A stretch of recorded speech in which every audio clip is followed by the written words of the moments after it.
সাধারণ মানুষের কাছে এটা স্পষ্ট কিনা বলেন? শাসনটা যে আল্লাহর হওয়ার কথা, শরিয়া যে কায়েম হওয়ার কথা, এই বিষয়গুলো সাধারণ মানুষের কাছে স্পষ্ট স্পষ্ট না কেন? এই দোষ কার? এই দোষ আমাদের। কাফেররা তাদের যে আদর্শ এটা পৌঁছায় দিছে এদের কাছে।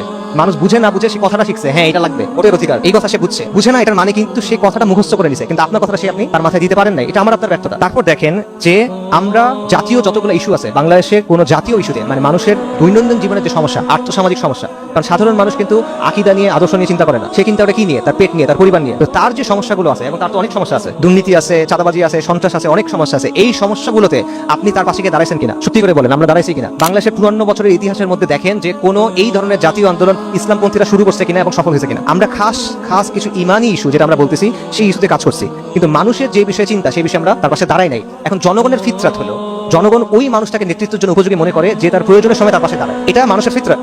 এখন সে দেখে তার প্রয়োজনের সময় আপনি তার পাশে নাই, আপনার প্রয়োজনের সময় আপনি তারা ডাকতেছেন। এখন সে যে তাও আপনার কথা শুনে, এটি তো মনে হয় অনেক। নাকি আপনি তাকে দোষ দিবেন যে এরা সবাই মুনাফিক হয়ে গেছে? না, আপনি আপনার কাজ করেন নাই, আমি আমার কাজ করি নাই, আমি তার পাশে গিয়ে দাঁড়াই নাই। আপনি বলতেছেন ইসলাম হলো complete way of life, complete code of life, পূর্ণাঙ্গ জীবন বিধান। পূর্ণাঙ্গ জীবন বিধানের মধ্যে ভাই চাঁদাবাজি, তারপরে যে সিন্ডিকেটবাজি, দুর্নীতি, এই বিষয়গুলো নাই, এগুলো সমাধান করার কথা নাই। আমরুল মারুফ নাহিল মুনকারের মধ্যে এগুলো নাই, আমরা করি নাই, তো আমরা সরাই ফেলছি ওখান থেকে। তো মানুষ অবভিয়াসলি মনে করতেছে যে এর কাছে আমি যাবো মাসলা মাসাইল জানতে, এদের কাছে আমি জানবো একটু আখিরাতের কথা শুনতে, কিন্তু আমার দুনিয়ার জন্য যাবো আমি মুক্তমুরের কাছে। এই অবস্থাটাও আমাদের একটা সমস্যা, যেটা আমরা করি নাই। এবং জনপরিসরে স্পষ্টভাবে এই কথাটা কে বলতেছে আমাকে বলেন? স্পষ্টভাবে কে বলতেছে যে আল্লাহ আমাদের দুনিয়াতে পাঠাচ্ছেন কুফর বিত তাগুত ঈমান বিল্লাহর জন্য, এবং কুফর বিত তাগুত ঈমান বিল্লাহর মানে হলো সব ধরনের শিরক অস্বীকার করা, যার মানে হলো এই প্রাসাদের শিরক, এই সংসদের শিরক, এই সংবিধানের শিরক, এগুলো অস্বীকার করা। এই কথাটা প্রকাশ্যে কে বলতেছেন বলেন? জনপরিসরে বলা হচ্ছে না।